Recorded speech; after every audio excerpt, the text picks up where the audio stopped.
The federal court system. The federal court system exists to fairly and impartially interpret and apply the law, resolve disputes, and protect our unalienable rights stated by the Constitution.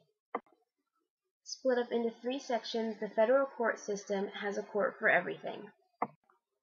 The highest court is the Supreme Court.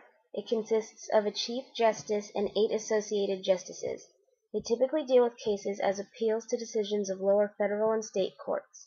The cases usually involve important questions about the Constitution or federal law. An example of a Supreme Court case is Snyder v. Phelps, in which the Supreme Court took on a case passed to them from a Kansas federal court.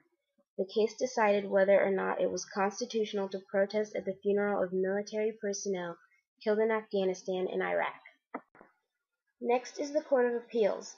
They hear appeals from district courts located within its circuit and appeals from decisions of federal administrative agencies.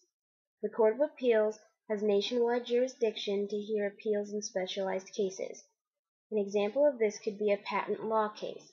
A patent allows you to publish an invention you've created without someone copying that idea. So, if someone did copy your invention, you would take them to appeals court.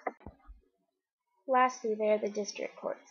These are the trial courts of the federal court system. District courts have jurisdiction to hear nearly all categories of federal cases, both civil and criminal matters. For example, if someone robs a bank, they would be taken to federal court and put on trial. If someone were to drive drunk, they would go to a state court and would be put on trial in front of a jury.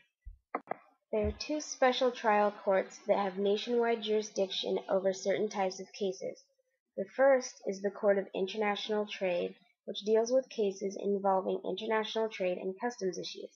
The second are U.S. Courts of Federal Claims, which have the jurisdiction over most property damages against the U.S., disputes over federal contracts, unlawful takings of private property by federal government, and a variety of other claims against the U.S.